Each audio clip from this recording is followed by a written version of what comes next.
Please stand clear of the doors. Por favor, manténganse alejado de las puertas. While you're in sunny Florida, be sure to visit WARlando! Enter into a world of epic adventure. Hello and welcome to WARlando. This is Adam. Hey, and this is Mark. And this is Nicholas. How you doing, fellas? Yay, not too shabby. Not too shabby. How are you guys doing? I'm also not shabby. Excellent. A little shaggy, but not... Yeah, there you go. We'll go with that. A little shaggy. You have to go, it wasn't me. Yeah. Yeah, exactly. Well, what a few weeks of, like games and new releases and all sorts of excitement, huh? Yeah, it's been a really busy time. Like, I feel like Warhammer and Games Workshop is just like churning out the new releases. There's just so much stuff that they're putting out in such a like I can't catch my breath. There's so much new stuff coming.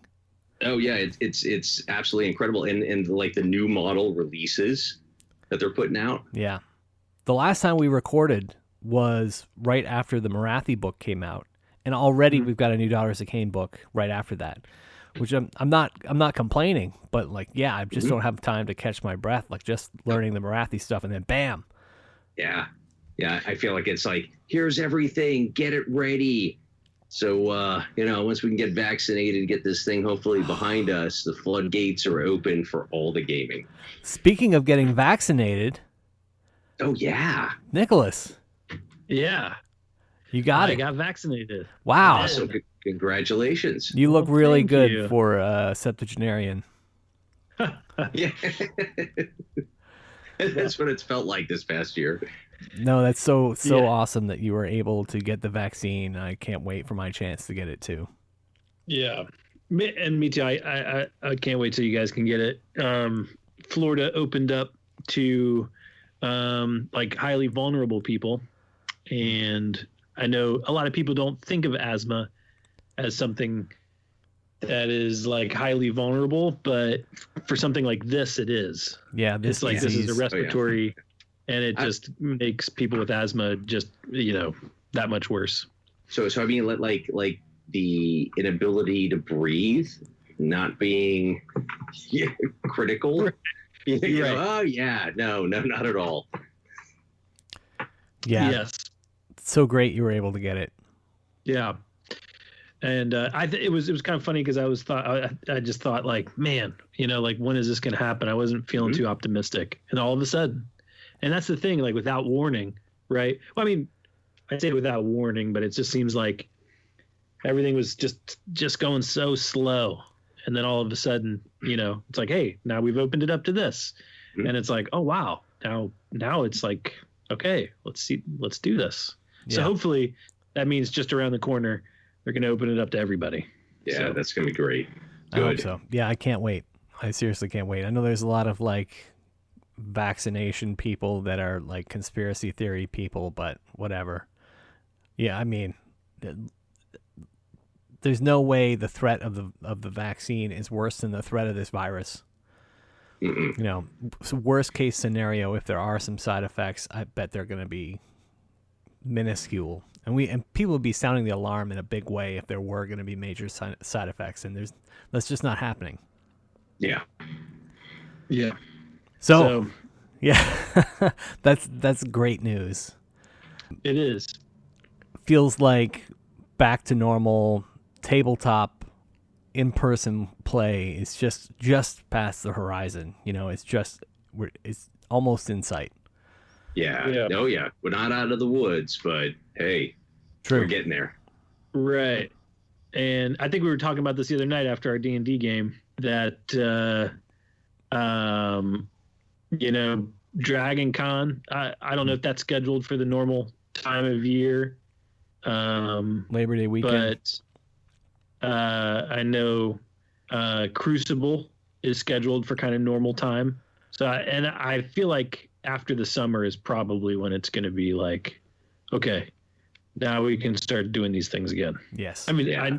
I know people don't like to put a time to it, but that's what I'm feeling. That's my gut feeling. Oh, absolutely. Well, unless you're in Texas. Where Texas is just, let's go, yeehaw, Yeah. open the doors. Right. It's really the Wild West. Yeah. Yeah. Well, all politics and all kinds of other shit. Put that shit aside. Let's talk Warhammer. gaming. Yeah, Warhammer, D&D, gaming. Here we go. This is Yeah, we've had lots of it. yeah, we have. We've been playing a lot of Dungeons and Dragons. I love it. I say a lot. I love it. Once a week is like we've been consistently getting a game in once a week with like maybe one exception. We've been consistently getting in our game once a week, which is fantastic. That's pretty good. I mean, our last campaign, I'd have to say we were pretty consistent on, and that lasted, man, how many years? Right. Yeah, we were at that for a while. No, it's gonna be good. And you guys have been working on your. I've been seeing you guys been working on your Mega Gargants. Oh, yeah. Yes, we have. Man, I love this model. Oh, absolutely love it. Oh man, just the level of detail that's in it. It's absolutely incredible. And to think that it was printed. It's absolutely incredible. Absolutely incredible. The future is now. Yeah, it is. Oh yeah. Yeah, I think that we're gonna see. I'm curious to see how miniatures companies handle it as 3D printers continue to get better and better. If these miniatures companies, how they adapt their business model to meet this new competitor. Yeah. I just saw someone today on Facebook complaining that they didn't want to spend $50 to get 5 models, and they would take whatever knockoff 3D print file they could find rather than spending that $50. So that's a reality that companies like Games Workshop and Reaper Miniatures, those other companies have to like figure out how they're going to deal with that. Right. Yeah. People are willing to.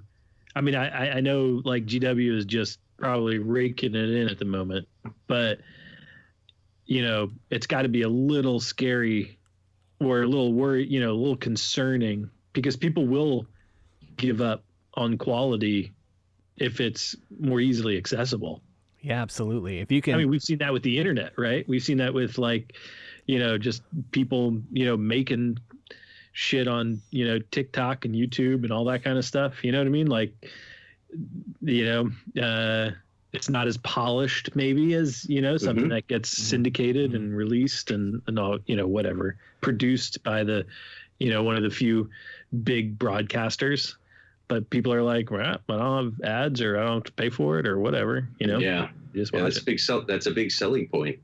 Yeah. Yeah. So I can see that with 3D printed models, just people going like, but what I think that also means is that you're going to get a lot of independent people coming up as well, designing a lot of stuff. Yeah. And so we're going to see stuff that is as good and even better sometimes than like GW and some of the other top model makers, because like the people that make that stuff are also real people that have hobbies, and there's other people like them that are going to make 3D models, and they're going to be printable, and people are going to get them, so it's just, it's going to be crazy. I'm excited to see where it goes. And because I still have this love for Games Workshop and everything that they've given us. And I think I still see myself being connected to them. But as these 3D printed models get better and better, and yeah, like you said, the printers themselves are going to keep getting better and better. I think that they're going to have to find that right price point to keep people invested in buying their miniatures. I think there will be a swing in the pricing over time. Yeah. Yeah, we'll see. Yeah, but in the meantime, you've been painting your giant. I've got a Mega Gargan I'm working on, and I'm really, really happy with the quality of how these came out. Smaller miniatures, when I try to print smaller miniatures, Yeah. They've been inconsistent on this type of printer that I have, the Creality Ender 3 Pro. So it really has a hard time printing smaller miniatures, but big pieces like these giants. I'm really happy with how they've been coming out. Yeah, I've noticed that. So yours is, I mean, just right on with the big pieces, the terrain pieces too, right? Yeah, I'm really happy with the terrain I've printed. I can't wait for you guys to see all this terrain I've printed. Oh man, I know, right? Well, post some pictures. I'll post some pictures. I've got massive amounts of terrain that I've printed, like dungeons and fort walls and city gates and stuff. That's great. Yeah, it's ready to go. Awesome. Yeah, so that's the other printers are going to come out and they're going to get better and possibly even cheaper as that like competitive market happens, as more and more people start making these printers. I really do think 5 to 10 years from now, everybody's going to have a printer. Oh yeah. Everybody. Like, it's going to be like, I remember as a little kid when people started getting VCRs, to date myself age-wise, that I remember when we got our first VCR, and it seemed like that was right around the same time. That was like when I was a kid. This was like 1981 that people started getting VCRs, and it was like, what are you going to do with that? You know, that's what people said at the time. Like, what are you going to do with something that can video record? Meanwhile, my dad ended up like recording all kinds of TV shows, and he had this VCR. He had 2 VCRs, and he was recording on like 2 different TVs at once, so he could, like, when he wanted to, he could go back and watch the TV shows that he didn't get to watch live, and so he'd watch one and record on another. And he had this whole he had this giant library of video cassettes that he had cataloged. He had this like actual library of all these different movies and stuff that he had recorded. It was huge. But like, that's awesome. Yeah, nobody saw the VCR coming, and then everybody had one. Oh, you know, like no one had a microwave, and then all of a sudden, can you imagine life without a microwave? No. I think 3D printers 10 years from now, everybody's going to have one. Yeah, that's without a doubt. So our D&D game. You remember like watching old VCR movies and stuff? And the funniest thing is like when then like the commercial would come up because you recorded something on TV and just you're like, oh man, look at that commercial. It's like 20 years old or it's like 15 years old. You know, and it's that's always fun to me too. Yeah, that's great. Do either of you still have a VCR? No, I don't believe so. If I do, I have no idea where it might be. So no, I don't have one. Haley and I still have a combo DVD player / VCR that we haven't turned on probably in like 5 years. We haven't turned it on, but I can't quite get, I mean, I think I'm going to plug I have a couple VHS tapes left. I think I'm going to put one of those in the machine and it's just going to like spit out smoke. And nothing's going to happen. Yep. But I still have it. And it's just like as like a nostalgia thing. Because I love the era of the 80s horror film. And that was all about the VHS tape. And for nostalgia's sake, I'm going to hold on to it for at least a little while longer. Yeah, it really was. And the cover art on those boxes, it just grabbed your eye when you were looking through the aisles. I remember we had this little, there was like a liquor store / video store up north that I used to go to with my grandfather and my uncle. Great combo. Yeah, it was great.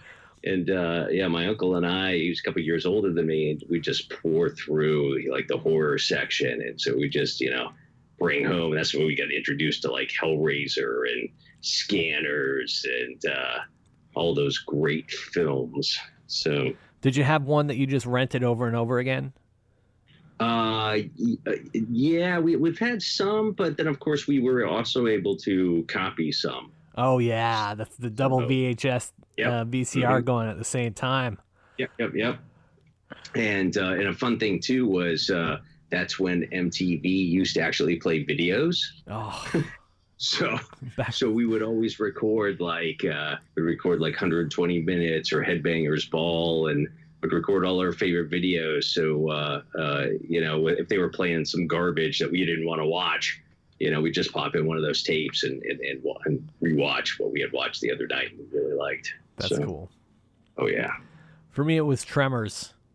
I can't tell you how many nice. times I rented that movie, but I rented that movie. I should have just bought it outright the first time, but I'm sure I rented it at least 6 or 7 times. Yep. That first Tremors was so good, though. Oh man, yeah. It's a classic. It holds up. Yeah, Totally. yeah. Yep. Totally holds up. Oh man, good stuff. So our D&D game, I just want to Yeah. it's great that we're still getting it going. And we just leveled up again. We leveled up to level 6, and I just want to tell you guys what I'm doing. Because I'm playing my paladin, my Oath of Conquest, Lawful Evil Paladin. Mm-hmm. At level 6, I'm going to multi-class. I'm going to take a level as a Hexblade Warlock. Oh, nice. Ooh. Excellent. Okay. Yeah. Little flavor there. Yeah, now I'm going to have Divine Magic and Arcane Magic. Yeah. Gonna have a little bit That's of gonna be both. incredible. Gonna be like a tank that can do a ton of damage. I'm really excited about it.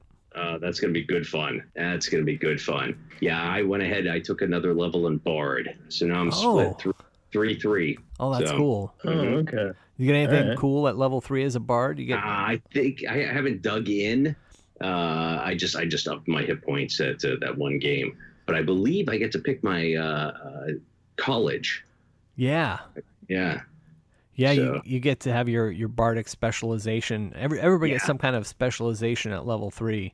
Mm-hmm. Yep. So that's awesome. Yeah, so I'll be going through that. I'm going to hit some of the alternate sources, see what else is out there.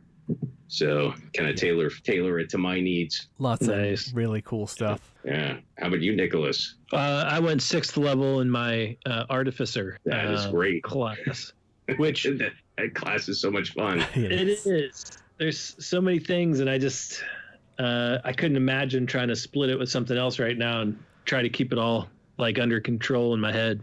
Yeah. Yeah. I just built my homunculus servant for the first time, which is like basically my little droid.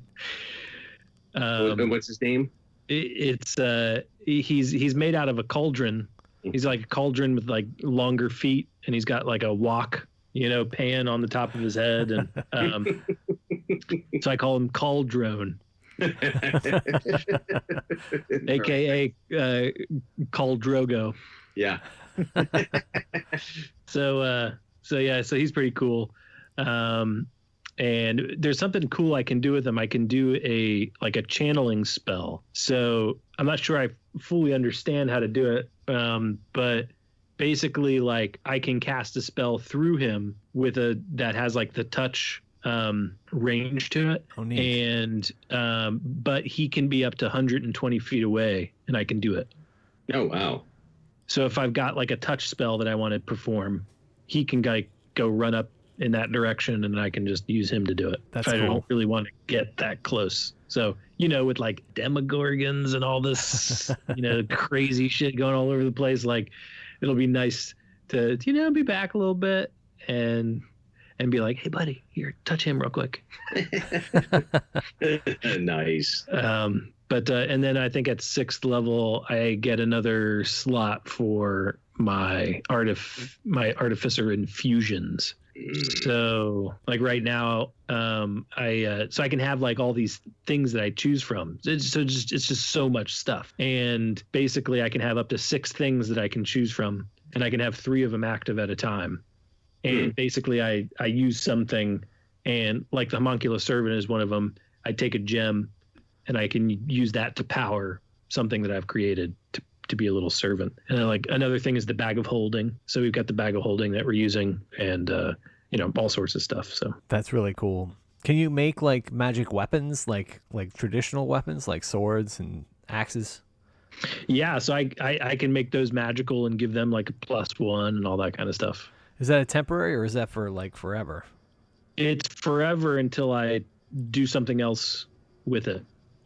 So again, like I can only have 3 things right now active at a time. So if I decide to make a 4th thing active, I have to take one of those other 3 away. Gotcha. So that's how. So it lasts forever until I decide to take it away. But it's not only for me. Like right now, I've got the repeating shot as an option. I took that one away to make the homunculus servant. But like I could, power down the servant and put repeating shot back on, and that essentially gives me a +1 crossbow. I don't need to reload. It just reloads itself. That's cool. So that means like I don't need to use my bonus action to reload, which means if I plop down my my Eldritch cannon and use my bonus action to shoot the cannon, I don't need to use my bonus action to reload the bow. Right. You're your own like ranged army. You're right. I'm just gonna castle in the corner and hide, because after every time I shoot, I hide. Yeah. I'm a tiny little goblin. I can't be out there. So no, it's yeah. So I can infuse it, and then I can just toss it. You know, like I could take one of your, like I could take your greatsword and infuse it if I wanted to, and give it whatever options I have available. Oh. I wouldn't say no to that. Sure you would. Well, there's so many How long times. does that take? Say what? How long does that take? I have to do it over a long rest. Okay, gotcha. Yeah. So I can switch things out over a long rest. I can change it over to something else. Very cool. So valuable to have. And anytime we're facing off against ghosts or the demons, anything that resists normal damage, just having that +1 on a weapon, all of a sudden now all that weapon's damage is going through instead of half damage like it is against most ghosts. Mm-hmm. Right. As we know so much from our last campaign. Yeah, Yes. that's so brutal when you're only doing half damage. I know. And two, like, I think I went that whole campaign up until like level 10 before I finally got a weapon that had any magic qualities. Yeah, that campaign was pretty brutal for just half damage against all the ghosts and the vampires and all those other things that resist normal damage. So that's our D&D time. So we mentioned 2 new books came out. Mark, have you had any like first impressions on the new Slaanesh book? I'm really in love with it. I really am.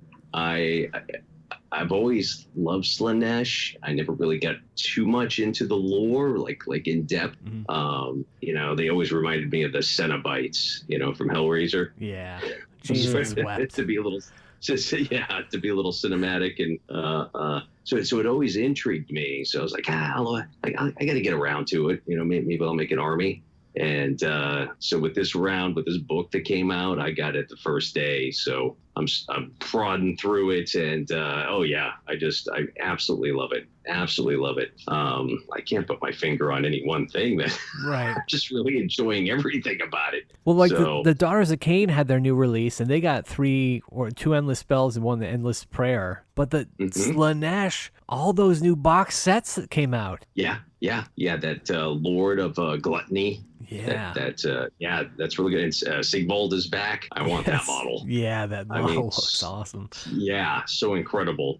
And just all the mortals. Yeah, they've got archers now. Yeah. Archers on the Steeds of Slaanesh as well. Man, there's just so much. So much. I'm going to need a little bit more time to digest it all. So, because you had the Shadow and Pain box, which I still have to get you your half. Mm-hmm.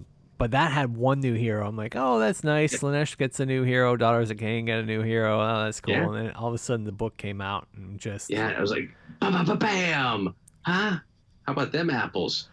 Yeah, they're all the Slaanesh mortals look super cool with their like fancy armor. Yeah, they look so cool. And also, I'm looking at it right now. I still have the Wrath and Rapture box set as well, because I've been pulling like my corn stuff from it, but all the Slaanesh is still there. So I'm going to have to start busting into that as well. Yeah, you're ready. You've got some Slaanesh stuff to play with. Oh yeah, totally. Yep. Well, they seem like a. Oh, sorry. Go ahead. Oh no, and I think I have an old box of Slaanesh demons around here somewhere too to add to it. Awesome. Yeah, so much cool stuff. And this like seems like a good army. Like if you were ever thinking about picking up an airbrush, not that you've got don't have enough hobbies on the go, but like they seem like an army that like could airbrush pretty quickly. Yeah. I think I'm gonna try the contrast paints. Oh, for cool. This one. Yeah, especially with all the demonette flesh. I'm thinking about that. Yeah. Yeah, definitely. There's so many good tactics, and yeah, that's a great idea doing the contrast paint. Yeah. Particularly if you've got a new army you're just starting. Yeah. where you just want to get it tabletop ready. And that's my goal. If I can get a tabletop ready, get it based, get a wash in there, use those contrasts, I think I'll be very happy. And I'll be able to play it on the table, and then I can revisit it. So I think I'm going to go that route. That's awesome. Yeah, I'm really looking forward to seeing it on the table and getting to play against you. Particularly when we can do that classic Shadow and Pain matchup, Daughters of Khaine versus Slaanesh. That'll be fun. That'll be totally fun. So what about you? With the Daughters of Khaine? Yeah. I'm more positive than negative about the book. There's some things they did that I'm not too excited about, but in general, really? The prices came down. Not all the points.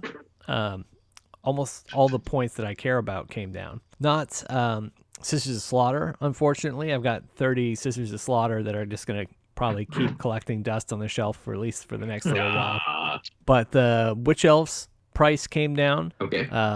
And it used to be, they used to have that benefit if you went with max size. So they used to be 120 points for 10. Yeah. And then you could get 300 or 30 for 300. But now they're just 100 for 10. So there's less incentive to go with the big block. So I'm excited. There's little the Hag Queens came down in price. Slaughter Queens came down in price. The Cauldron of Blood, both versions of the Cauldron of Blood came down in price. The Blood Rack came down. I can fit a lot more in the list. But then, of course, Marathi went way up in points, but she got way more powerful. Oh, okay. Well, that's a good trade-off then, I guess. Yeah, absolutely. You get both models on the table now for 600, where it used to be, I want to say it used to be 480, and you used to have just one version at a time. Yeah. So basically, they kept the same price, but now you can have them both on the table at the same time. Like you added a 120 point wizard to your army. Does that make sense? What I'm trying to say? Oh yeah. Oh, absolutely. Yeah.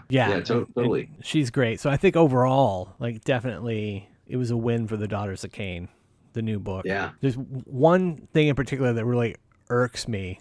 That teleporting is so important, being able to summon things or teleport things around the table. They have this one thing in the temple called Calibron. They have an ability to teleport. At the end of your movement phase, you can teleport one unit anywhere on the table 9 inches away. It cannot move in the following movement phase. Oh, I saw that. Yeah. Yeah, that one just irks me. I'm hoping that gets some kind of FAQ.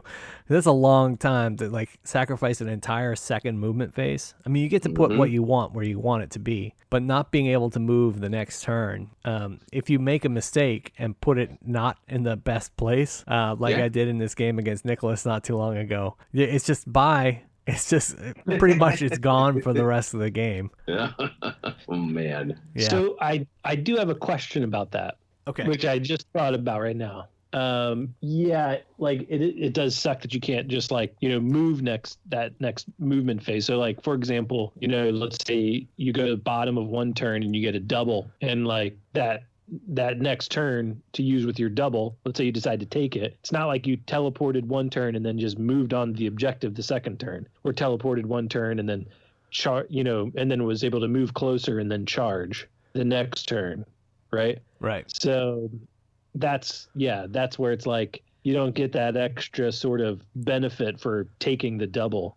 And then if you don't take the double, then the other person gets their whole turn, and then it comes back to you, and then you still don't get to move. Yeah. Because that's next movement phase. That's a long part of the game. It is a long part of the game. Yeah, that's a really long time to not be able to move. That potentially this big piece of your army what is I just thought not doing about anything. was the teleport probably is not technically a move, right? So you could move and then teleport. So depending on how the wording of it is, move and then teleport really doesn't help you, but teleport, then just teleport again the next turn.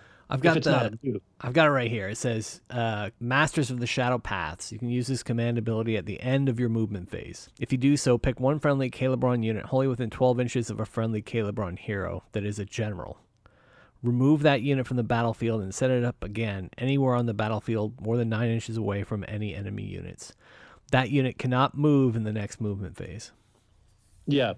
So it's not that's technically not a move. That's just a setup. Yes. And so like so you could try to like configure some sort of combo where, you know, let's say you have 2 heroes, and I'm not sure if you can take like mirror dance or something like that, right? And then like you can teleport one turn, and then the next round, hero phase, mirror dance one of your heroes if you have to, right next to that unit, give them all the buffs, and then teleport them again if you have to. So you could just keep skipping teleporting this one unit around the board if you have to. It sounds like there's some potential there. There might be some combos that are possible from it. Right. It just you miss that sort of like teleport and then move on to the objective sort of combo. Yeah. That's very helpful in a teleporting option. But potentially, you know, if it's just like a supporting unit that's just like, you know, a mess of archers that you just teleport them to get them in range, right? And then and then next turn teleport them back out of there and to somewhere else, and then it sounds like that could be it could be possible, but it sounds like there would have to be a lot going right in order to make that happen. Like you're dancing heroes all over the place, and like I think there sounds like there'd be a lot that would be right. It's still useful. Well, like you could still put like a big tank, you know, a big tank unit, like a block of 30 witch elves, and do you even need to move them once they're in the center of the table? Right. I mean, you can still charge with them. You just can't move. Right, but if your opponent has some wiggle room where they can stay outside of decent charge range, right, your stuff just sits there. You know, right. If nobody comes within a foot of your unit, then your unit's not doing anything. It's just sitting there. Right. I mean, with 30 witch elves, if you did a conga line, you could technically just you could wrap around a whole unit if you wanted to. Yeah, that's true. Like if somebody with their stupid boat just like lands right in the middle of the board, you know what I mean? And then you're just like teleport. You got this nice like ring of 30 witch elves 9 inches out, but like all the way around. That'd be pretty slick. There's some tricky stuff you could probably do. But don't mention the boats, because the boats can just fly whenever they want. They don't have to wait for the next movement phase. They can just go whenever. Man, I know. Those guys suck. Stupid boats. The carriage and overlords. Like I have to spend a command point to do that Caleb run trick, and you can't move the following movement phase. Right. The boats just do it. Right. No command point. They can just do it. Yeah. And there's no limit on their movement the next turn. Right. So that's my gripe from the new book, is that they still can't touch the mobility of the KO. They just can't come close to touching it. Which, like you said, you know, we are in a bunch of ships that can fly, so we should have a lot of mobility. But when you look at a system where you spend points for stuff, it does seem a little like it feels a little heavy-handed. It does feel like because this is a temple that you take. And it's the only temple that gives you that teleporting ability, and it's it's one unit, and it's a command point to do it. There's a pretty steep price compared to other armies that can just do it. Right. You know, you don't have to take a specialized temple necessarily. You don't have to spend command points. And no other teleportation ability makes you not able to move the next movement phase. Yeah. It's such a big tax. It is. It is a really big tax. I'm not helping you come off of your soapbox. No. I'm just fueling the fire. You're right. That does suck, doesn't it, Adam?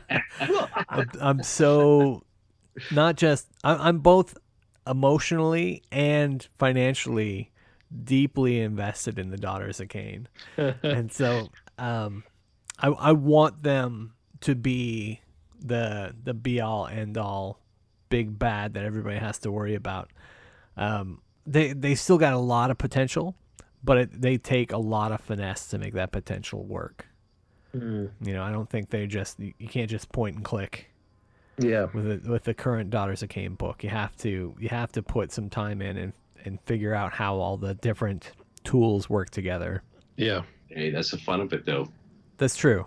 You know, and I think you can say that about a lot of armies. You know. Yeah.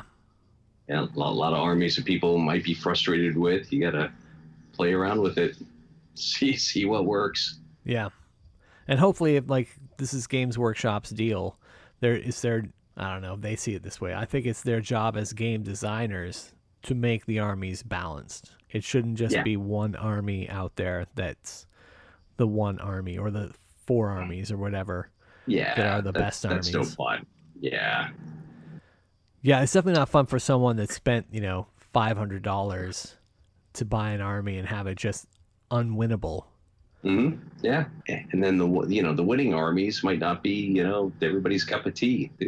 True. Yeah, maybe they don't look good, or they're not fun to paint. Not that there's any of them that don't look good for Games Workshop's models, but for that particular person, they're like, I'm just not into this. Yeah. Well, but that's a winning army, but I don't want to play that, just because it wins. I think that is Fire Slayers.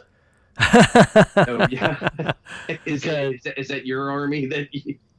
No, like I think for people that's the Fire Slayers. Like everybody, they're like, it's a bunch of naked, old, long-haired, grumpy people. Yeah. Like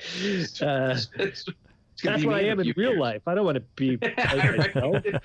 They took dwarves, which are already short-limbed, and they gave them all massive muscles that make all their limbs look even shorter. Yeah, because they're these like thick limbs. To me, that I there's some stuff in the Fire Slayer range that look really awesome, but I think a lot of the Fire Slayers look like toddlers. Right. Like they're just kind of waddling around. They're just learning to walk.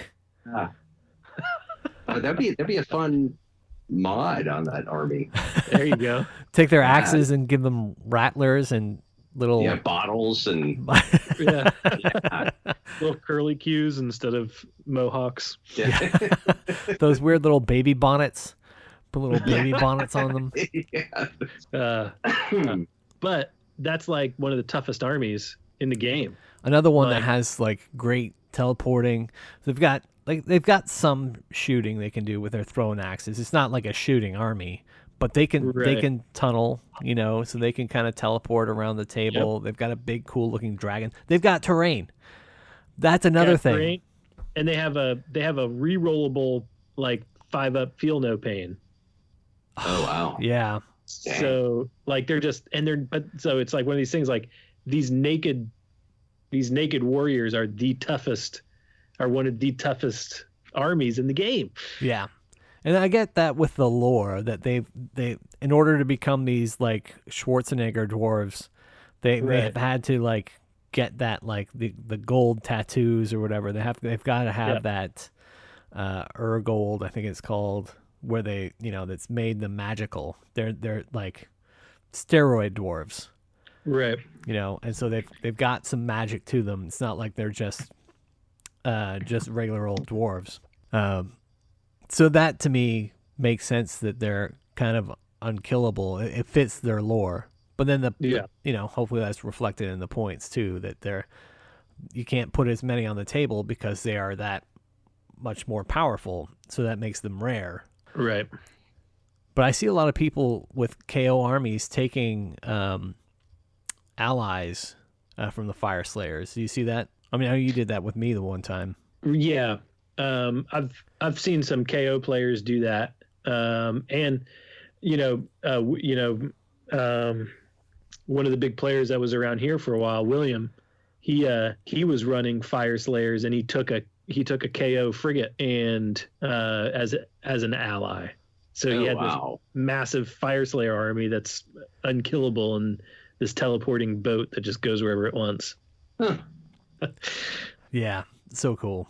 So yeah, Daughters of Khaine, Slaanesh, new books, lots of fun stuff. I think at some point in the near future, we'll probably take a deeper dive into what we like and what we don't like, and get some more in-depth looks at the books. But one big thing to talk about this week is that, Nicholas, you just played a 2-day 5-game tournament over Tabletop Simulator. How'd that go? It went really well. It was really fun. I enjoyed it. So break it down. What What was the tournament? It was the Battle of Copenhagen tournament, which I think happens in Copenhagen every year. But this year it was online. So, all these people from around the world are playing over TTS. And it was a 50-person tournament. They capped it out at 50. And it was 5 games, 3 on Saturday, 2 on Sunday, like, typical 5-game weekends. For me, being on the East Coast of the United States, in Copenhagen being that like GMT +1 time zone, that meant like 4 a.m. start time for me. Yeah, 10 a.m. their time. Each of those days. Yeah, 10 a.m. their time. And then went throughout the day. So honestly, that was actually really cool because, I just like went to bed at the same time my daughter goes to bed, so it was kind of like, we were like buddies, like, all right, bedtime. And then I wake up and, start playing at 4 a.m.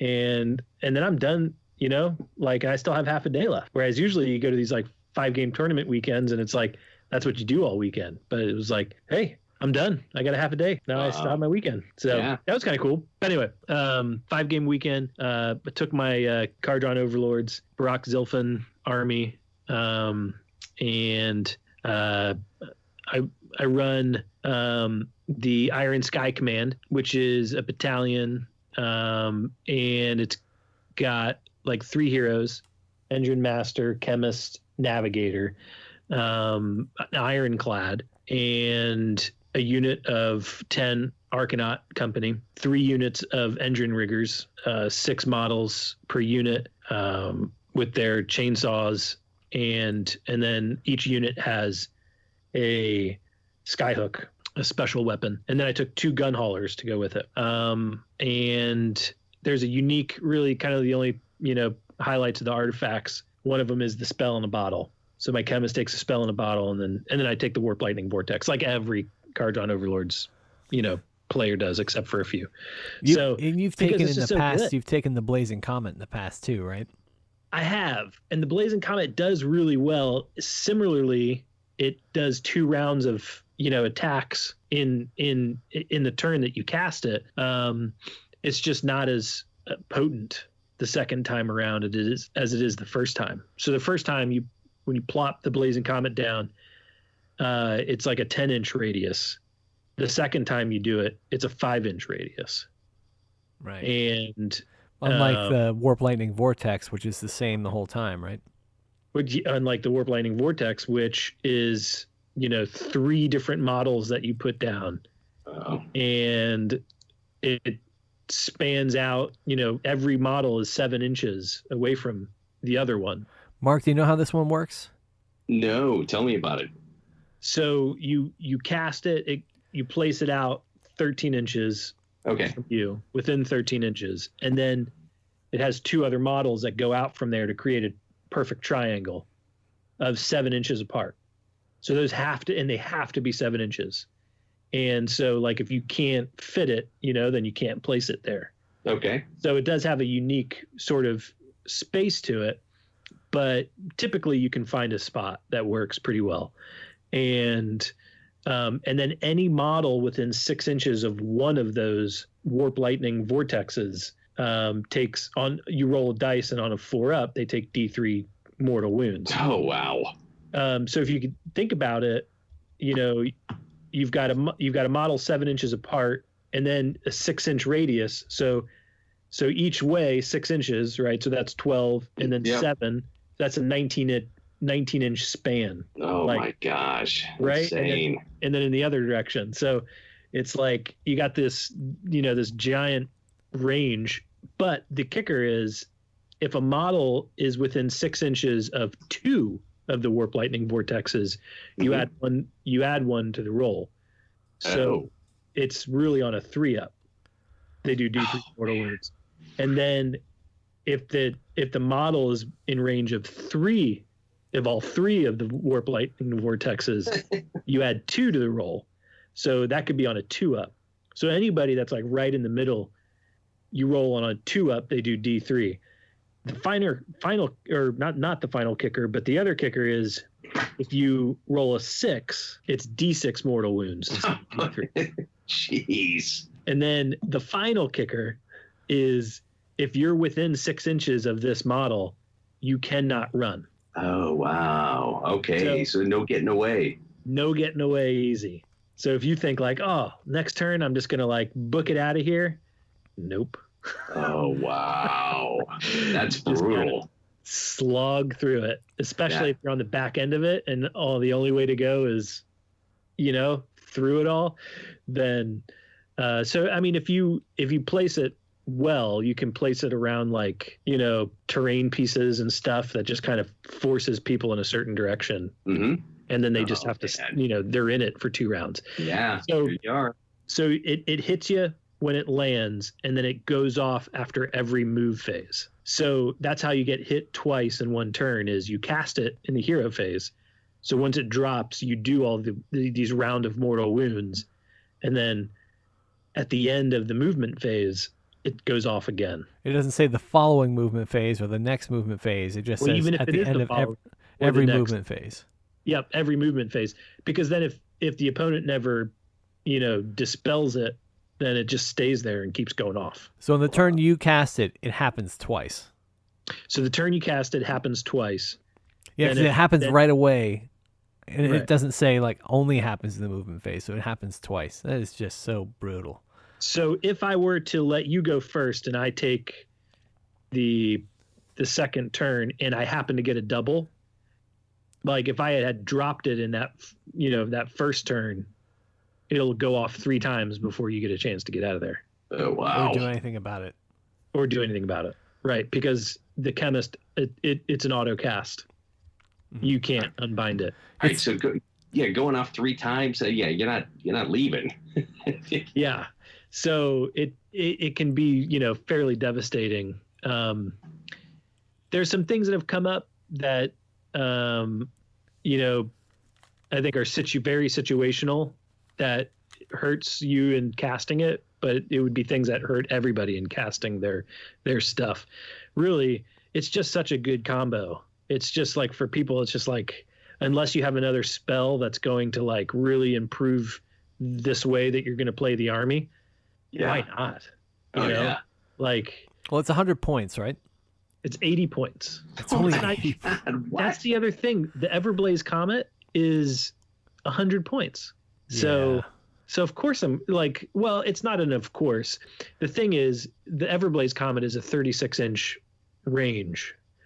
So the way that this works is if you take Barak Zilfin, which is the skyport that gives you a free move in the hero. It gives you once a battle, you get a free move in the hero phase. So that's where in the hero phase, you've got your chemist. He's inside your ship, so you move your ship, and you can fly high. So you fly anywhere on the board.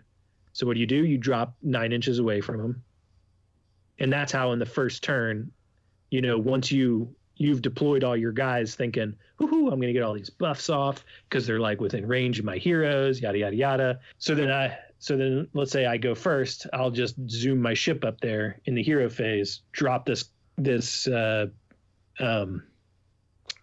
spell right there over top of you, and then I can fly away in my move phase.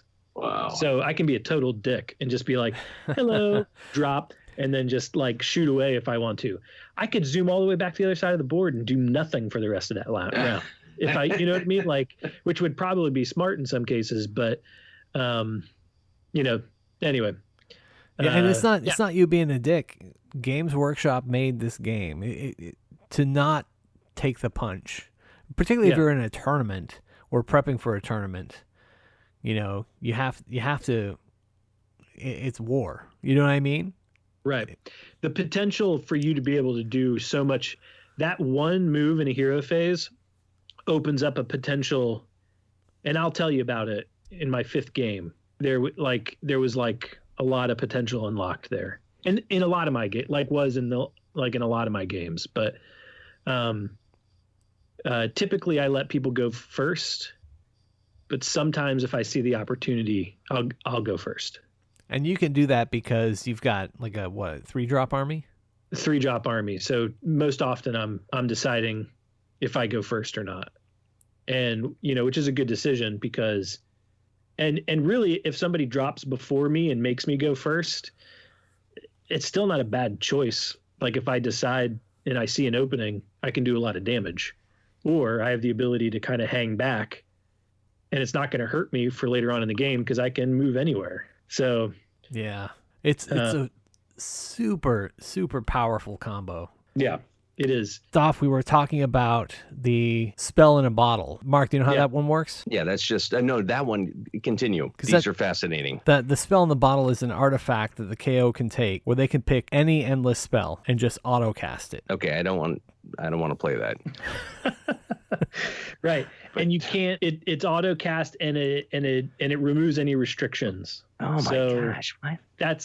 So we were just talking about the Warp Lightning Vortex, right? Mm-hmm. Yep. And that's only castable by Skaven. But because of this artifact, it says I can take any endless spell, no matter the restriction, and cast it. Oh, man. So yeah. And that's why people take the Barak Zilfin Skyport, is because that one move in the hero phase. And it's just a deadly combo. And then because the KO say when your ship flies high or moves, your balloon guys can go with it. Okay. They kind of like latch on and and float along. Yeah, right. So when you do this hero phase, fly high and zoom across the board to cast your spell, all your balloon boys can go with it. So basically, your hero phase move, you can pick up your biggest ship with all the people inside, with all the balloons around it, fly right to their front lines, cast this spell, and then during your move phase, you can fly away or you can move at that point from there. Oh man. Yeah. So it's a deadly combo. It does put you right in front of their front lines. So of course, it's a really risky move if you don't do what you want to do. You know what I mean? Because then it's like, I've never wanted to be 9 inches away from 30 witch elves. Yeah. But that's the nice thing. True. You can just cast that spell and leave. Right. I can cast the spell and leave and make sure I'm not 9 inches away. But if I try to get a little trickier and think I'm fancy, things could go wrong if the dice don't go my way. It's a particularly deadly combo for the way I used to run my witch elves, because they were totally dependent on their distance to the Cauldron of Blood. Mm-hmm. So you have to clump. Do you know what I mean? Yeah. And clumping with anything that does area of effect is never going to be good. Right. It's just a way to play the army that's just, you can't play that way. Right. Yeah. So anyway, so that's my list. I gave the big ship, the battering ram, that does mortal wounds on a charge.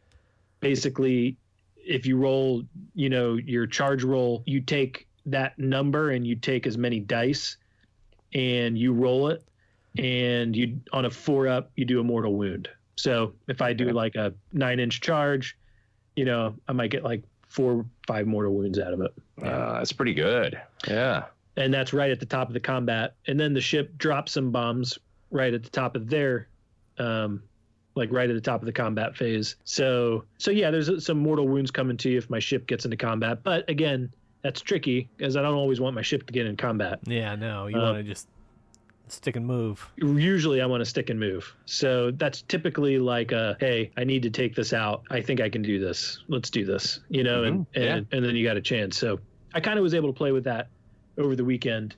So I had 5 games. Game 1, what happened? Game 1, that was against Tzeentch and Conflagration Allegiance or something like that, whatever they call it. Basically, I'm -1 to shoot all of his guys. And so that already, I'm like, -1 to shoot is just, it's a bad place for me to be, being a shooting army. And we were playing, focal points. And so he kind of put everything right in the middle on his deployment, put his guys towards the back. He's got a bunch of flamers and some pinks and some unit of pink horrors. And so he knows his flamers are the thing. And so he puts them all the way on the back line. He puts his pink horrors always all the way up on the front line. And then he has his heroes. He had like a Lord of Change and a Fate Weaver kind of back right in front of the flamers, kind of near this terrain piece, because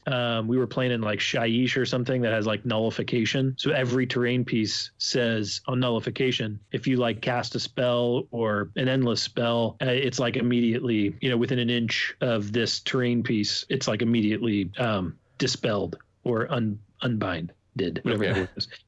So he's like, yeah, come at me, bro, with your warp lightning vortex, and it's going to be immediately, dispelled if you try to get the meat of my army right here. So it was a great thing for him to be able to set up around for my sort of like alpha strike. Right. Yeah. And the thing with, Tzeentch is like the pink horrors, 10 pink horrors. It's a 50 wound unit because pink horrors are 10. Then when they die, you put down 2 blues for every pink. So 10 pinks turn into 20 blues. So that's another 20 wounds. So now you got 30 wounds. And then for every blue that dies, you put it down a brimstone horror. And those are a wound apiece. So now you have 20 brimstone. So that's another 20. So that's 50 wounds of a unit in 10 guys. And so so I didn't like my odds in trying to get in there and get him. So I let him go first, and he moved into his positions with his pinks in focal points. There's like, 2 objectives to your left and your right, and 1 in the middle, and then 1 on the opponent's side, left and right. And so he kind of moved his pinks onto those objectives, which is good because once I start killing them, they just keep multiplying. And so if he has 5 guys on an objective, by the time I kill those 5 guys, he's got 10 guys on the objective, right?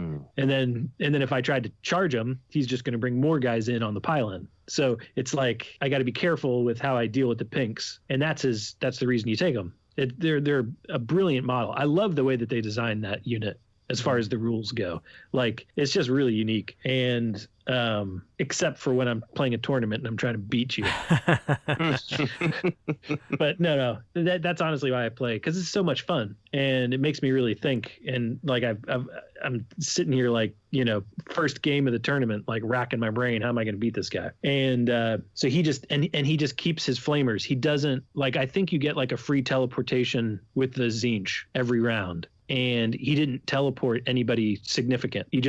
I think he teleported like pinks from one side to the other side or something like that. It wasn't like for him, it was like where he wanted to position and screen me out, but he didn't bring up his flamers and he didn't try to shoot me or anything like that. So then I'm like all I want to do is get to his flamers, because that's where like the damage dealers are, right? If I can deal with the damage dealers at the beginning of the game, then I can spend the rest of the game just trying to take the objectives away from you. So then, first round was really quick, and then I think I moved in and I took the middle one from him, because I dropped in my 10 Arcanaut guys and they ran in and they took it.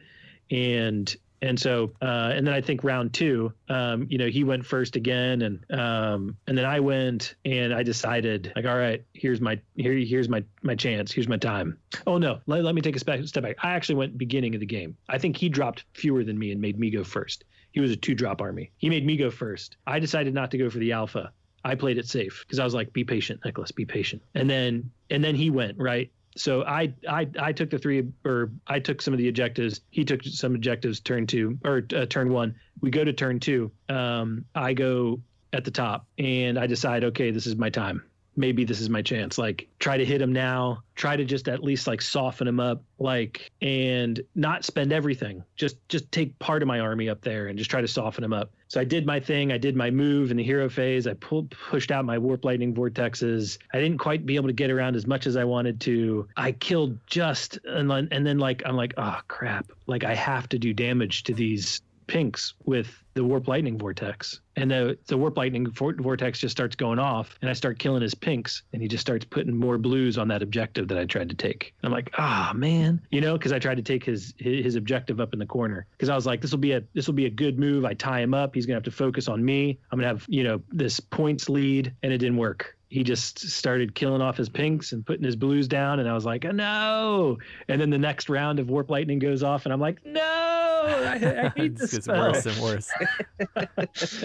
And so he just, kept putting more blues down, and before he knew it, like, he had 10 guys on the objective, and oh wow, I had like 9 guys on the objective, and that was just like, well, that was a fail. And then I don't want to charge him, because then I'm pull myself even further into his people. Mm-hmm. And so then he goes bottom of 2, and his flamers come out at that point, and he just deletes my ironclad. Oh, wow. And then he just deletes my engine rigger unit. And then he got the double. And then he deleted my general that was there. My chemist comes out of the boat. He kills my chemist. And then it was just a slow sort of burn from there as he just started to, move out from there. Because at that point, it was just about starting to take other objectives. And so my turn 2 sort of like be patient and strike did not work. And so that was game 1. And the guy played it perfect. Like every screen he did was the right distance. He put the move in the right place. He shot the right unit, the first unit, all that kind of stuff. It was just like, it felt like I really, really like fucked up. And anyway, so he beats me bad the first game. But he had some advice for you, right? So he did. So we talked about it afterwards. We kind of chatted about it. And he was like, you should have just gone for my Lord of Change right at the top. Just shot it right in there, put everything at it, kill him. And he's like, and then, I'm kind of crippled for the rest of the game. Yeah, I can respond with my flamers, but they're not going to be as potent. My movement's not going to be as potent. My buffs aren't going to be as potent. And he's like, yeah, you should have just shot up there and, did what you could with the warp lightning, killed him, killed whatever else you could in range, and then, get out of there and then slowly take me out for the rest of the game.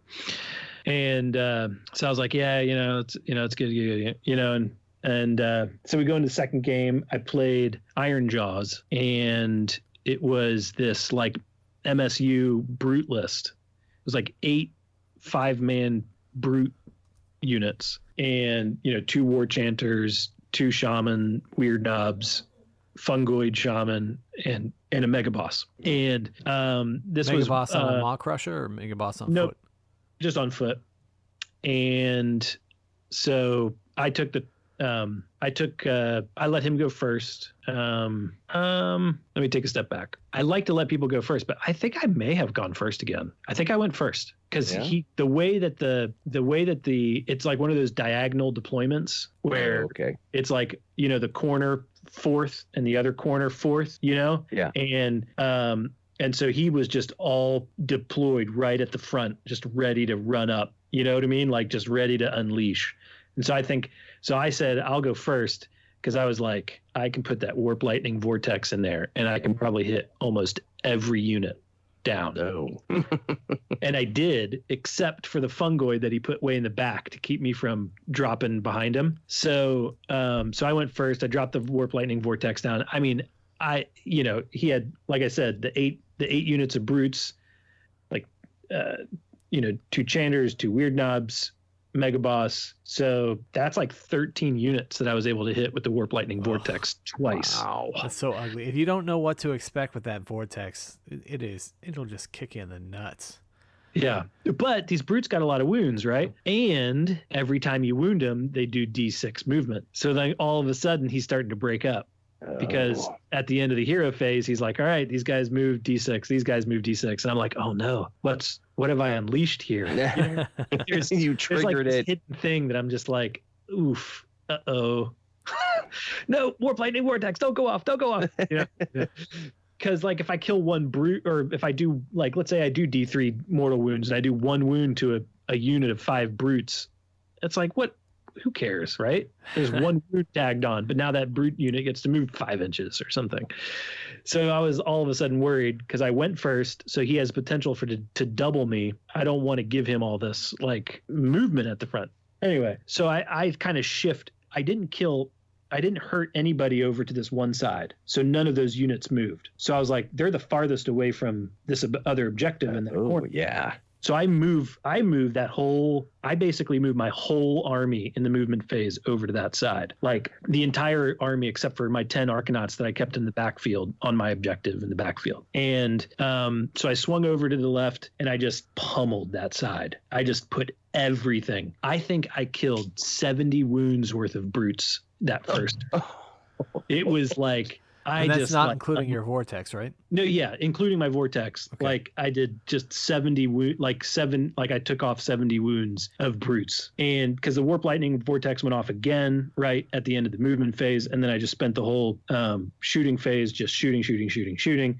Almost everything was in range because again, he kept being able to move with the D6. So he started to move some people out away from the vortex, and then he's moving them right into my gun line. So like I just kept shooting, and then I charged with a couple of units. The charge thing probably wasn't the best idea because that kind of put me vulnerable when it was his turn to start moving things around. Yeah. And so I should have stayed tight, kind of kept my castle. Yeah. Sort of like, but anyway, he goes his turn, and he was able to kind of get a bunch of units into combat on that side. Because again, after I did my whole shooting phase, he got to move another D6 inches. So he had like almost all of his army able to move 3D6 in the first turn. Oh, wow. Yeah, because they weren't runs, so he could move. You know, anyway, so he got a bunch of guys into combat his first turn, and then I ended up winning the double, which was good, so that I could like kind of kill off everything else. By the end of turn 2, it was pretty much done. We played through turn 3, but I kind of picked a little bit. He had like a couple of brute units left over on the other side, but that was about it. And I had lost, a fair amount of like engine riggers, but that was on that charge you didn't need to make, right? Say that again. You said that was on the charge you didn't need to make. I didn't need to make. Oh, I just meant on my first turn. I shouldn't have charged. Yeah, but I did, and so I lost a few riggers there. His turn, he charged me, killed off a bunch of my riggers. Round 2, I'm still locked in combat. He killed off some more riggers. You know what I mean? But by that time, I was able to have like shot and fought everything else off, except for a couple units of brutes on the other side. So really all I lost that game were some rigger units. Not too bad. So yeah, not too bad. Those are there to be in the way. So I won that second game. Third game was against Daughters of Khaine and another MSU list. It was like 4 Witch Elf units of 10, 2 Sisters of Slaughters of 10, 2 Harpy units, and the Shadow Stalkers, and 2 Allopexes. He allied in those shark models. With the net launchers, right? Yep, with the net launchers. And then he had like 2 Cauldrons, 2 Medusas, and... Did he have 2... Which cauldrons did he have? One of each. Okay. And then the Medusas. No, he had one with the Khaine statue on top, and then he had another. He had a blood rack shrine. Hag Queen one. Yeah. Oh, well, there's the 3 types of chariots. There's the Slaughter Queen on a cauldron of blood, the Hag Queen on a cauldron of blood, and the blood rack shrine. Okay. So yeah, he had one that had like a big statue of Khaine on it. Uh-huh. And then he had another one with a bunch of witch elves on it. Not the one with the Medusa. Not the one with the Medusa. Okay. Yeah. But that's the one where I decided to let him go first because I kind of wanted him. He didn't really like deploy anywhere that was like really good for me to put the Warp Lightning Vortex. He really spread out, and so I was like, I'll let him go first. I want to see him. I want to let him make the first mistake. So then he's like, okay. So he goes, he teleports a Medusa from another Medusa. He does the mirror dance right there onto my objective right in front of me, which I wasn't on because I was like kind of deployed in the back because I was like, I need to play safe. I don't want to give him any any space. Anyway, he deploys right there. He throws out the Viper and like kills my chemist. So no Warp Lightning Vortex for that game. So that's the thing. Like if he kills if my chemist dies before I get the Warp Lightning Vortex off, that's 170 points gone right there. Wow. So I was like, okay, all right. This is going great. And then he just kind of moves everything. And I think he takes all 6 objectives because it was Blade's Edge, the one where you like they're close to the middle. There's 3 on each side, but they're close to the middle. And each starting with round 2, whoever goes second at the beginning of the round, they can take away one of the objectives. So although there's 6, they just keep going away. And so he took all 6 objectives the first turn, and I was like, okay, going great, right? Like he's got I don't know, like 8 points top of turn 1, and so I was like, okay, all right. And so then I start to move in, and basically I just kind of like do like a spear tip where I just like I kind of pushed everything in right to the middle and then kind of just opened up the middle. And when I did that, I was able to like focus on the right side and kind of just start shooting everything away from the right side. Mm-hmm. And then, turn 2, he still had a little bit over there on the right. He kind of came in, he charged with his cauldron and, deleted a unit of riggers. I was able to kind of just continue shooting that side, took out the cauldron, took out the Sisters of Slaughters over there. I had deleted one of his objectives on that side to kind of force him to move into me or to move away from me. And then his other cauldron came up the other side. That had gone into another unit of riggers that he deleted. So I basically turned everything to the left and kind of like took out that side. And then his Shadow Stalkers kind of like just teleport right to another objective. And because he did that, he got an extra point. So the next turn I had to turn and delete those guys and then take it. But because he did that, we tied points at the end. And yeah, how they handle tiebreakers. They go by like units. I think it's like units deleted. I think you go by auxiliaries and then by units deleted. Oh, you did. And there were auxiliaries in this tournament. There were. Yep. And so I had gotten all the auxiliaries. So I won a minor victory, but I also got all the auxiliaries. So I still got 16 points for that round. Because like a minor victory is like 12. Yeah. And like 12 points instead of 16. And then I got all 4 auxiliary points. So then I went up to 16. So it was kind of like having won a major without getting any auxiliaries. So I won I won that second game. I did charge the cauldron with my boat at the very end to just kind of land a few mortal wounds. So that's like it's a nice little option to be like, okay, I'll charge my boat if I want to do like 4 more. You know what I mean? Turns it into a chariot. Yeah. So it was like just enough to kind of like take it off the table. Third game that was the third game. That ended the first day. I was 2-1, felt pretty happy. Well, I look at the guy. I kept kind of talking to the guy that I had played at the beginning, the very first game, because I look over and he's like 3-0, just like kicking butt. And I'm like, all right, man, like, great job. And he like checked in with me and I was like, yeah, I'm 2-1. And he's like, oh, great job. So we go into day 2 and fourth game was against Beasts of Chaos. I'd played Beasts of Chaos once before, and Beasts of Chaos, they're a 1-drop army. Like whatever it is that they take, they're like 1 drop. Wow. Or maybe their battalions are just like that good. Yeah, because he was 1 drop, and their thing is you can deploy half of your units in the ambush or in the wilderness or whatever, and then you can ambush. The first round, you have to bring them on 6 inches from the edge, and so he puts like half his guys. But he was running Beast of Chaos. His list was with a bunch of those Zangors on discs. Oh, really? Yeah. Oh, wow. They're which I had never played against. Yeah.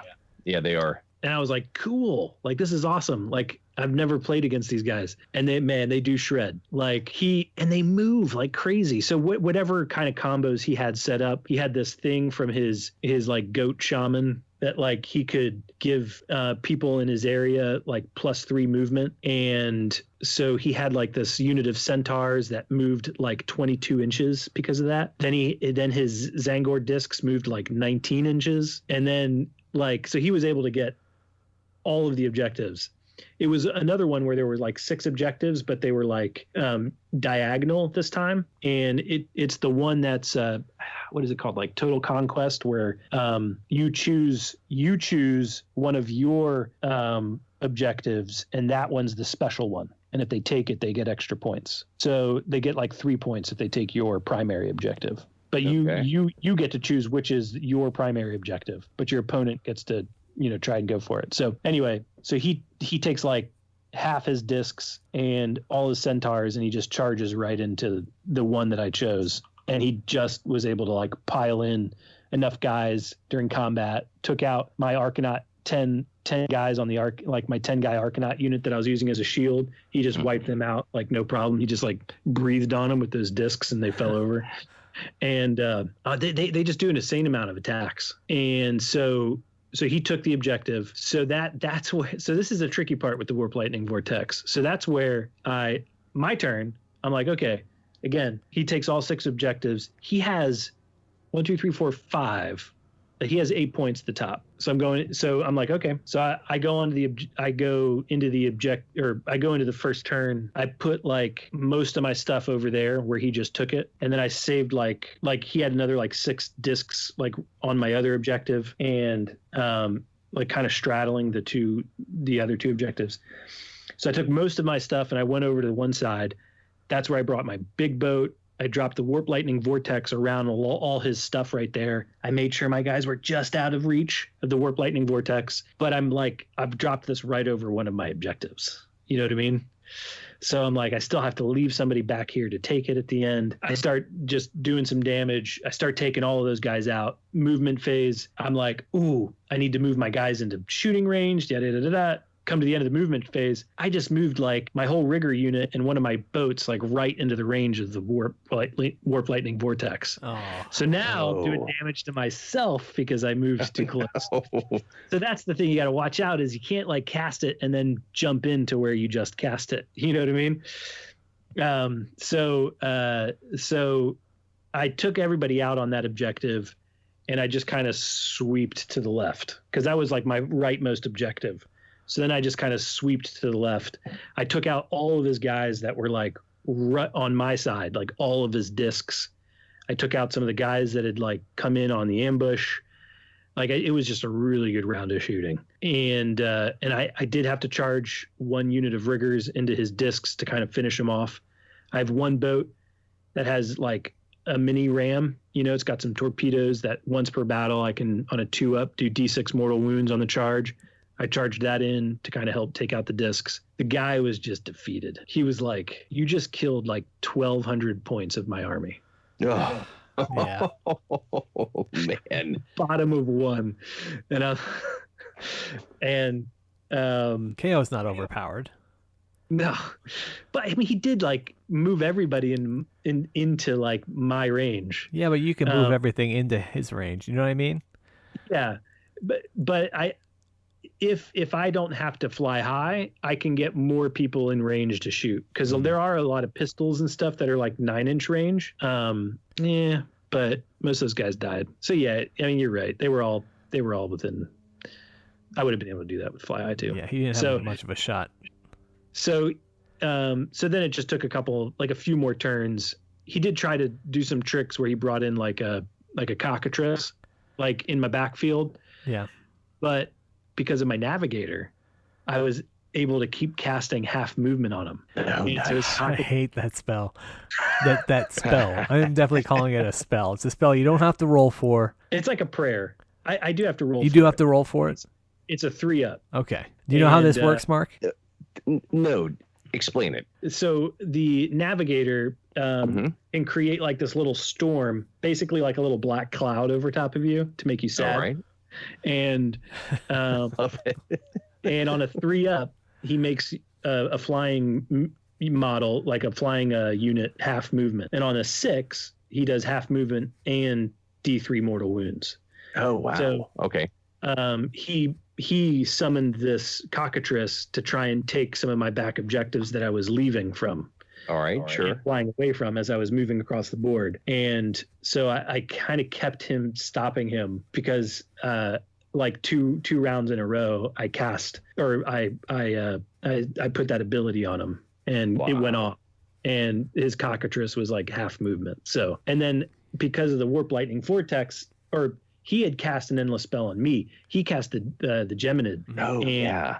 Geminids, which was, which sucked. But I was able to move them during my turn. Mm-hmm. So I positioned the Geminids so that even if he did run with his cockatrice, he wouldn't have been able to get onto the objective because he would have hit the Geminids.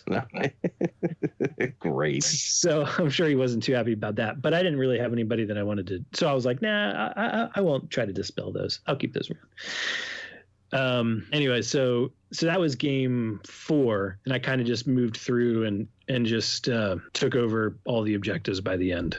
So I had won. I think I was like 18-2. We both took an auxiliary and denied each other auxiliary. So he got a couple of points out of that. And then game 5. So Game 5, another Tzeentch player. Oh, how are you feeling about this? I mean, you've not only up had some good wins. Going into had this. some good wins. I'm going in, and I'm like, I can finish 4-1, which would be like badass. Or I can finish 3-2, which is not bad. It's winning, it's That's a winning decent for record. sure. Yeah. And I will not, I will not scoff at that by any means. So I go into the last one, and it's Tzeentch. Not only does he have a Lord of Change, he also has a Kairos, which is like the named Lord of Change. And then he has a mounted like Manticore, and he has Be'lakor. Oh, jeez. And I'm like, holy shit. Like, what am I going to do to this guy? And he has his, 2 unit of pinks. So Be'lakor, do you know how Be'lakor works? yes. I So don't. he can Yeah. Okay. So he can choose one at the beginning of the game. He writes down on a piece of paper, digitally in this case. And at any time in the game, once per game, he can reveal this during my hero phase, and it'll have the name of a unit on it. That unit is now marked for that turn, and he can't anytime he wants to move, shoot, fight, charge, cast spells, whatever, all of those actions, he has to roll dice, and on a 5-up, he can do it. And if he doesn't get a 5-up, he can't do it. He just does nothing. Who'd he mark? So I'm like, he's going to mark my ironclad, right? Like, that's the thing. And but then I remember I played the Tzeentch player, and he was like, you should have just zoomed in there and killed my Lord of Change. Well, I'm like, okay. But not only do I have to worry about Lord of Change, he also has Kairos, and he also has a Manticore. But he doesn't have Conflagration, which is the -1 to hit. So I'm like, okay. And he doesn't have Flamers. So, okay. And if I don't go, he had some he had the spell Umbral Portals, whatever. And he could have put those out, and then from there cast an 18-inch spell. So he had like a 38-inch reach, which would have gotten my Ironclad, which would have killed my Chemist if he wanted to, which would have made my Warp Lightning Vortex go away. And I was like, I'm not about to not use my Warp Lightning Vortex on this Tzeentch guy. So I risked my whole army basically because I didn't want to lose my Chemist. And so I'm like, all right, let's go. And I'm like, I'm going to take first turn. And so because so my hero phase, I decide to fly. I'm like, I'm coming for you, Kairos. And his Manticore and Kairos were right next to each other. So I zoomed out, and I don't have to roll on Be'lakor because the fly high is just an ability. It's not a move. So, and he was like, oh yeah, he's like, you can totally fly high. He's like, but if you move, you'll have to roll. And so I was like, okay, so I fly high, I drop down, put down the warp lightning vortex. It goes off. I do some damage. Oh, I got the D6 on his Manticore, and I did 6 Manticore. Oh, man. His Manticore right off the bat is half dead. Ooh. Kairos, I put a few wounds on. I think I put 2 wounds on Kairos, and maybe and then again I started hurting the pinks, and they started turning into blues. And I'm like, oh crap. But this is you're just a spell, right? Yeah. So then we go to movement phase, and I'm like, this is it, Alpha Strike. But I don't want to put everybody together because of these spells he had. He had the Demon Rift. And the Demon Rift, he's like, I can just fly this around and then drop it behind you. And it has flown over everybody. Mm. And it basically does the same thing. It's multiple D3s and blah, blah, blah. So I was like, okay, Alpha Strike, I'm going to come in, but in kind of this V formation. And so I drop, a bunch of guys off at the front, right, when I did the fly high. I put out my Arcanauts right on his, it was a Border War, which is the one where your objective is worth 1, but if your opponent takes it, it's worth 4. Yeah. And then the ones on the outside in the middle are 2. And so I drop all the Arcanauts right off onto his objective. I leave all my my riggers and my general there. And on your back objective? No, on his objective. When I flew high to drop off the Warp Lightning Vortex, I was like, I'm leaving these guys here because I'm going to take his objective, and then I'm going to shoot the crap out of his Kairos and Manticore and hope I kill him. And he was too far away to get Lookout Sir. And it's not Conflagration, so there's no minus to hit these guys. So I drop everything there. I fly high the ironclad over to one of the other objectives. I drop off like one of the boats kind of in between, right? And then I drop one of my other boats and riggers over on the other objective. And I left my chemist on the back objective because he hopped out of the boat and just tagged the back objective. So I had all the objectives. I had this V formation so that if he went, he had to kind of choose which way he goes. He can't just cover everybody. And so it comes down to this shooting phase. And he's like, and he had he had flipped over the card at the beginning of my hero phase, and it was the ironclad. So I assumed correct. Yeah. So ironclad's under the effects of Bellicor. So here it is. Shooting phase. Does the ironclad shoot? I roll my dice and I got a 5 up, and I was like, yeah. It was like, son of a bitch. He was like, Bellicor. He's like, all day. You're failing me. Like, why do I take you? And so the ironclad gets to shoot. So I put like, all my long shots into Kairos, and I put like all my other shots into Kairos. I put all these other shots into the Manticore. I take the Manticore out. Yeah. Kairos is down to like 1 wound, maybe 2. And I'm like, oh crap. Like I got nothing left. And, but I have all objectives. Oh, but it's my charge phase. My balloons are 11 inches away from Kairos. Oh. And I'm like, hey, it's a shot. I was like, it's a shot. I was like, dwarves wouldn't let this chance go. They would do it. So I like rolled it, and I got an 11, and I was like, yeah. So they jump in there, they slice Kairos up, and his next turn. So he goes his next turn, and he just tries to move in. He kills off like half my Arcanauts. He kills off most, like half of that engine rigger unit that went into Kairos. He did some damage to maybe one of my other engine rigger units. That was about it. And then it came down to like the double, and he was like, if I get the double, he's like, I can do a significant amount of damage, and then I'm still in the game. He's like, if you get the double, or if you get priority here, he's like, I'm wasted. There's no way. And he was right, because I just had everybody right there. Yeah. So we rolled priority, and I got a 5 and he got a 4. So I was like, yeah. Hey.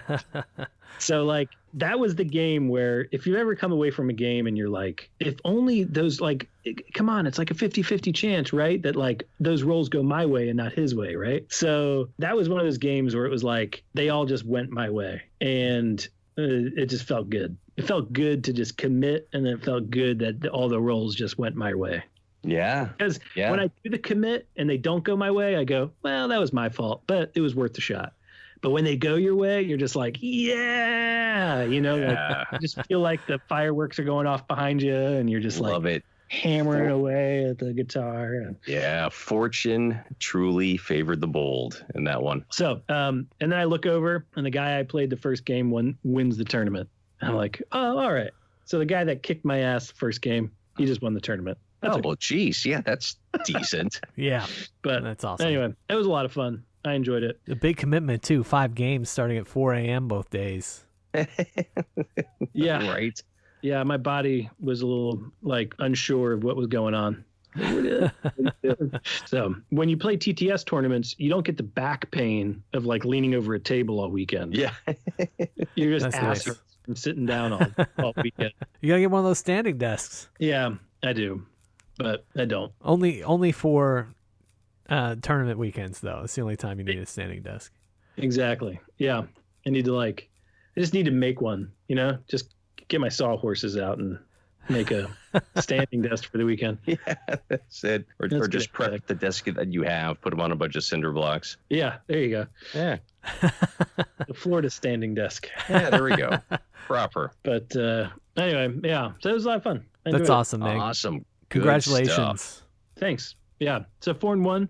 I made top 8. There were only there was one guy that went 5-0 who won the tournament, and then there was 8 of us that went 4-1. So, oh wow. And I was number 8 in the, I was top 8, including the guy that won. So Gotcha. They didn't do a second or third place thing. No, they did. They did like best in Grand Alliance kind of thing. Okay. I mean, they did have a second and third place. They did. It goes by strength of schedule at that point. Gotcha. So the second place was Zinch, and the third place was KO. Gotcha. So there were 3 KO in the top 8. Wow. And 3 each Top too, 9. right? Sorry, top 9. Top 8 or 9 was 3 KO. Yeah. 3 KO. Yeah, and a couple Zinch, right? Couple Zinch, KO, 3 KO. I saw Blades of Corn in there too. Yeah, Yeah. there was a guy that was playing Blades of Corn. Yep. How can you be in there and not have any shooting or teleporting, right? Yeah. Well, the blades can summon. Yeah, they They can. summon. Yep. And Yeah. he had Archeon. Oh, did he? Yeah, that was in the list. As a game changer. Yeah, a lot of people playing Archeon this round. There was a lot of Archeon matchups. There was so it was Zinch, KO, Blades of Corn, Seraphon was 5th, Nurgle was 6th, and then KO 7, KO 8, and then Zinch again, number 9, and then Bone Reapers 10. So the top 10 had 3 Zinch, 3 KO, Corn, Nurgle, and Seraphon, and Bone Reapers. Bone Reapers. Yeah. And then the 11th place was KO.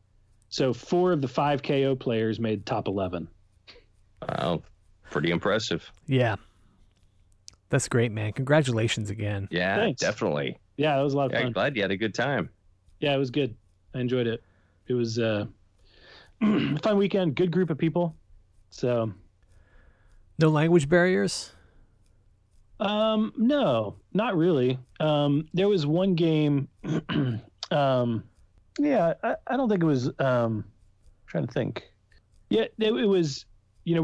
The guy that won, I think, is from like Finland, but he spoke great English. And the last guy that I played was Zinch. I think he was Danish. He was one of the tournament organizers, and he spoke pretty good. So yeah, it was all great. That's awesome. So yeah, thanks all those guys for learning English so we can all participate. Yeah. Good stuff. Yeah. So anyway, yeah. So There's another one coming up, right? On the 27th of March? yeah, there's like a 3-gamer one. Yep, a 3-game one dayer. And that one I think is another British one, maybe. It's GMT +1. And what was that one called? Grand Hammer, I think is what it's called. Yeah, that sounds right. Yeah. So I think there's a few spots left for it. It's filling up. I think he's going to cap it at 64 players. And I think they just hit 50 today. Okay. So they still got a little time. But yeah, I don't know. Mark, you gonna jump in and play? That weekend I will not be available. All right. Did you already sign up for it, Nicholas? Mm-hmm. I did. Okay. I saw that you signed up for it too, right? I haven't put my name in the list yet. Was I showing up as I put my name in the list? Maybe I didn't. I don't know. I saw you joined the Discord. I did join the Discord. Okay. But you didn't actually sign up for the Yeah, I don't know where to sign up. I haven't signed up yet. the Tabletop TO site. I don't think you did. I don't see it. All right, I'll shoot you the link, and you should sign up on there. Okay. Probably. If I'll probably do it. If you're going to do it. I do want to do it. Okay. So, yeah, I'm going to do it. All right. You should. Yeah. All right, this is me committing. That's Okay. it. We got you on tape. Yep. It's recorded. Of course, I'm the one that edits it, so I can take this whole section out. You're Damn right. it. That nobody will know. Yeah. It's only on What are you tape if I talking want about? it on tape. Right. Exactly. Keeper of the keys. Well, that's So- awesome, man. So, Yeah. It was good. So, if you do it, you think you're going to do Daughters? I'm just such a one-trick pony that maybe I could do a big wah, but it just won't be the same fun if I don't bring Marathi. It's just no fun without Marathi there. I know, she's so good. Yeah. I love the way she plays. So, like, I feel like Daughters of Khaine can have, like, players can have a totally different tournament experience. They can be like, oh, yeah, we're not, like, actually, like, playing to win the game. We just want to see if we can kill most of your army with Marathi. Just I just sit back. Marathi does some work. Right. It's like, how many, can I get past the 50% mark of your army with Marathi? And if you can, like, those are bonus points. Like, there's a whole nother pool. There's a whole nother ladder going on, with Daughters of Khaine people that are just like, Marathi killed everybody. Yay. So, yep. And again, like, I think this guy charged like 10 witch elves into one of my units. And it's the same thing. It's like, I go back and forth with this with Daughters of Khaine. It's like, there they are. Do I shoot the cauldron or do I shoot the 30 witches? Oh, yeah. And it's like, everybody's like, shoot the cauldron. And I'm like, I could. It's a -1 to hit because of lookout, sir. And then I think there's like an artifact you can take where there's another -1 to hit, right? Yeah, there is. So I think I've played against you where they're like -2 to hit the cauldron. And I'm like, or. Caleb run, you get -3 to hit. Yeah. So it's like, or do I just try and put everything into these witches, right? And then it's just a cauldron. I mean, a cauldron's still a cauldron. It's still going to kick your ass. But, yeah, it's pretty nasty. But I've done it before where I've killed 20 of the 30 witches and I go, man, there's only 10 left. Like, I did my job. And then 10 run into my line and they do like 40 attacks. And then re-rolling, re-rolls, and then re-rolling the re-rolls. And then, and then I'm dead. So it's like 10 witch elves are still potent. Yeah. Can't complain about that. Nope. That's pretty good. Whereas I can run 10 Arcanauts into your line and be like, I did 0. You know what I mean? Like, so. Yeah. But the shooting is really where the KO shine. So. Yeah. All right. So Daughters of Khaine. I thought about changing, maybe trying something else. I think I should stick with KO just because, give myself a few tournaments with KO, really try to like play him out, expand. Everybody always says like, what's the nasty list that you could take with Tabletop Simulator because you don't actually have to buy the models. Right. You just bring whatever you can find. Right. So there's people bringing like an army of like 15 cockatrices or like 10 hydras, different things where it's just like crazy models. So yeah, I saw like, that one guy had a Night Haunt list that was like 10 units of 5 Blade Geists. Yeah. It was just like all these Blade Geists, just 5 unit of Blade Geists. Just cover the entire table in Blade Geists. Yeah. Right. Like who has that many Blade Geists? Yeah, I do like the freedom of it that you're not stuck just with what you already own. You can play whatever you want because it's all there for free on Tabletop Simulator. You just copy over the files, right, and play whatever you want. I think that's great because then you can try stuff out, before you commit.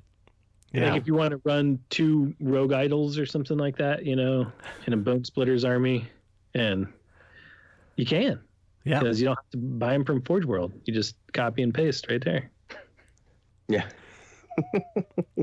Very good. Awesome. But anyway, that was good. It was a good weekend. All right, fellas. I think we've come to the end of yet another WARlando episode. Thank you both very much for being here and doing this. Yeah, thanks, Adam. Do appreciate it. Yeah. Thanks for hosting us, Adam, and editing the podcasts and making them sound awesome. Oh, that's my pleasure. And I can't wait until we can have all three of us back in the same house. Oh my God, I know. It's going to be dangerous. I really think it's going to be dangerous. There's going to be a lot of pent-up energy. Exactly. And it's not like, sort of like a sexual pent-up energy. But speak for yourself. Well, yeah, speak for myself. Maybe. Adam, get off my leg. Right. But I'm so happy to see you. Yes, I think that once we are in the clear, I think there's definitely going to be some like serious gaming that's going to be happening. Some of those Lagunitas, Waldo's IPAs that like make you go blind. They're so potent. But yeah, I think there's definitely going to be some hardcore gaming weekends, hopefully in the near future. Yeah. Oh man, that's going to be good. Yeah. Looking forward to those days. Yeah. Agreed. So what do we say when COVID's a thing in the past?